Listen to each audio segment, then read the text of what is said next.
Hello and welcome to the Freedym Show. My name is Ryan Lee and I'm the founder of Freedym.com, the #1 resource for heart-centered lifestyle entrepreneurs. And right now, at this very moment, you are listening to the Freedym Show. This is the daily show featuring 10 minutes of fluff-free advice showing you exactly how to create a true lifestyle business. Because it's not just about the money, it's about the freedom. Now, if you want a special gift, I've taken 15 years of my best lifestyle income advice, condensed it down to just 3 pages. It takes you like 2 minutes to read. You get the best advice.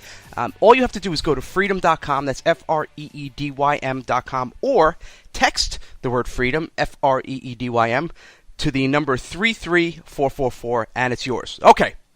Enough about that. Let's get on to today's show. We've got 10 minutes on the clock, and my guest is my friend Beau Blackwell. I've known Beau for years. What he's most well known for, he was the guy behind the scenes. He was the knowledge guru for ClickBank, and they are the largest marketplace for information marketers, digital products, ebooks, home study kits, all that stuff. He was the guy behind the scenes, and he saw it all. So he has a really unique perspective on the things that work and the things that don't work. And if you want to learn more about Beau, his website is Beau Blackwell. Let me spell that for you. BeauBlackwell.com. So Beau, 10 minutes, no fluff. You ready to rock? I'm ready, man. It's good to be here with you. I'm excited. So now, you've been behind the scenes. You were the knowledge guru at ClickBank. Let's jump right in. You've seen everything for information products. Let's start with one. Because I want a lot. Give me the #1 thing you see that separates the guys earning, the men and women earning 7, even 8 figures from the people making, 3 sales.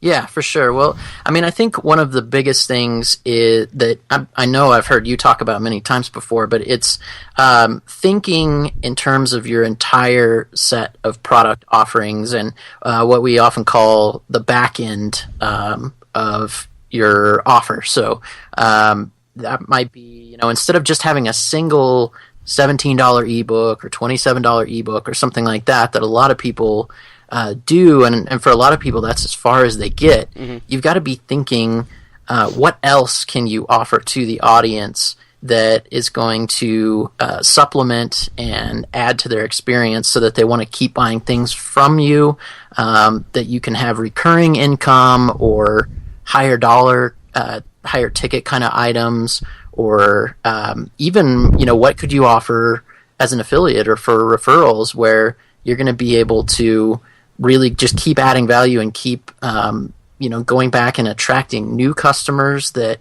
are outside of your initial group of people, and also adding value more to the existing people who are already listening to you and buying your stuff. So kind of thinking through that and not just focusing on creating one product that tries to do everything for everybody, but really dialing it in. Yeah, because that's the big mistake people make. They think, well, I have all this knowledge. I've been a psychologist for 20 years. I'll put it all into a 120-page ebook for $39. Let me sell 3 million copies. It just doesn't work that way. No, it really doesn't. I mean, you're only going to sell a certain number of your front end product, and yeah, like you said, if you've put everything you have in there, for one thing, that's kind of all people can do with you at that point. There's nowhere else for them to go. But also, most people are like overwhelmed by information at this point, and we've got a million distractions, and they've got all this stuff going on. So if you do a huge product, people may never get through the whole thing. Right. So I think it makes sense to enter the market with products that are smaller and more focused and really solve one particular problem or meet one particular need. And then, part of the benefit of that too is then you get to learn from your customers what else they might want that you could then create and offer to them. Because a lot of times that's another big mistake I've seen people make is they create products based on what they think the problem is, or to try to address every possible problem out there, and their customers aren't that interested in it. They're interested in something completely different, and it's hard to know that until you've put something out there and actually tested it to see how the market responds. Yeah. Now let's, I was going to go over like 10 different things. Let's stay here because I think this is a really important topic. what I find happens with a lot of people that I've coached over the years is they have this. They start to kind of understand, like, okay, Beau, I get it now. I need to create multiple products, have a back end, but they get overwhelmed. And they start thinking about, well, I don't want to give away this information because I want this in a membership site. What does my membership site have? And should it be $50? Should it be $500? It's overwhelming. If you're going to sit down with someone and after you smack them in the face, say, okay, relax. Yeah. Where do we go? Based on the millions and millions and millions of products you've seen sold, give me like a sample funnel. Maybe you don't have to name, obviously for confidentiality, you're not allowed to name the person or the product. Give me like a sample funnel. Is it, things like a $39 blah, blah, blah, and a $50? Like, let's let it roll, Beau.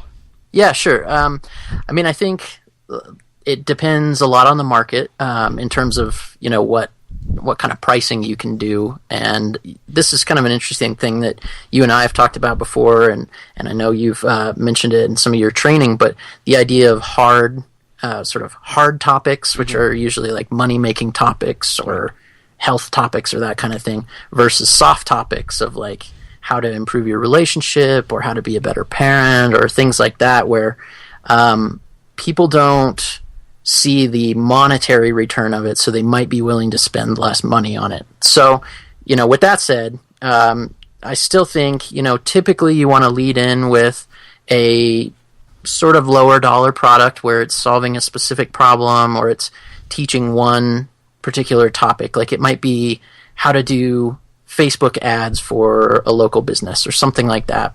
As opposed to something big like, how to get more traffic to your website. Yeah, exactly. When you try to do these like huge blueprint type products of, if I was starting a new business, here's every marketing thing I would do. 101 ways to market your site. Yeah, that gets so overwhelming. And if somebody doesn't know you already and trust you, they're not going to be willing to spend $1,000 or whatever it might be to get that product and actually make it worth it to them to go through it. So that's why the lower dollar products are a good idea, because it gets people warmed up. They see that your content is good. They want to know more from you. And once they kind of get that small thing and master it, then you can say, okay, well, here are the other 99 things that you could do. And that could either be an ongoing program, which I personally love membership sites and think they're probably one of the best back-end type offers. Absolutely. Because it's an evolving thing. You can learn what people want to learn next, and you can bring in guest experts, and you can be learning along with them while you're still teaching them and helping them. So, right. I think a $19 to $39 ebook or short video course is a good way to go. And then on the back end have either recurring, like a membership site. You could have a higher dollar offer, like more in the $200 to $1,000 range, depending what your topics are.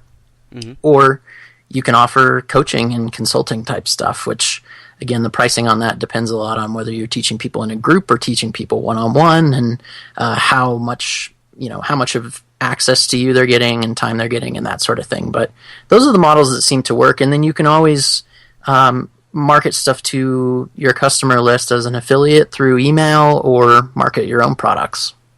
Yeah. Now, in terms of products, pricing, programs, do you see it, and I'm just going to throw you this is more of like a newbie question, Sure. Someone with one brand kind of going deep in that world, or someone creating lots of different products, different names, different URLs, and everything kind of scattershot? Yeah, I feel like for most people, it's a good idea to go deep and get pretty focused. Like, it's challenging unless it's somebody like you that's been in the game for so long and has so much experience in a lot of different areas. But I see too many marketers, especially, or people that are doing teaching stuff, where they come out with a product. Like, let's go outside the marketing space, but maybe say like the fitness space, where they're like the abs guy, and then they get, they sell products and get some customers and that sort of thing, and then all of a sudden a new hot trend comes up. And they're like, "Ooh, I should be the paleo guy instead, or I should be the butt lady or whatever." I'm teaching people how yes, to the have butt a better lady. butt. That, by the way, we now have a title for the show. Yeah. Meet Beau Blackwell, the butt lady. The butt lady. Sorry, man. That didn't come out as I was hoping. But you know what I mean, where people are jumping from trend to trend, and that maybe not what their customers want, or it's hard to really build up expertise. And I think that's a problem that you see in the online world more than in the sort of traditional offline expert type of world. So I think it's a good idea for people to go really deep and just figure out within the niche that they're creating, what are the big results that people want to get out of it, and how can you just create more products and more solutions that are focused on those things that people in that kind of specific area are going to want to find out. So if it's paleo, it might be, what are the best supplements for people who are on the paleo diet, or paleo bodybuilding, or paleo, I don't know, parenting, or whatever it might be. The paleo butt lady. The paleo butt lady, exactly. I get the best butt possible on the paleo diet. So yeah, those kind of things. I mean, I like going deep instead of doing the scattershot approach, because I think it just really lets you get to know your customers and develop good JV relationships and affiliate relationships, rather than going all over the place and kind of having to start over every time. Yeah, well, this has been great, and I know we're barely scratching the surface, because in my notes ahead of time, we were going to talk about copy, positioning, joint venture partners, a lot, niche marketing. We were going to talk about a lot of stuff, but I'm glad we were able to just kind of stay here, go deep, give people something to think about, and you laid out some great content. And for people interested, again, check out Beau's site, Beau Blackwell, Beau, Blackwell, BLACKWELL.com. And this is Ryan Lee signing off. I hope you enjoyed this episode. Even if you just one takeaway, it was worth it. And I appreciate all the great feedback. And as always, you can subscribe at iTunes. And have no fear, my friend. I will be back tomorrow 7 days a week. Beau, do I ever stop? Never. I've never known you to stop once. We never stop here at the Freedym Show. This is Ryan Lee signing off. Hope you enjoyed this one. Have a great day. See you tomorrow. Take care. And bye-bye.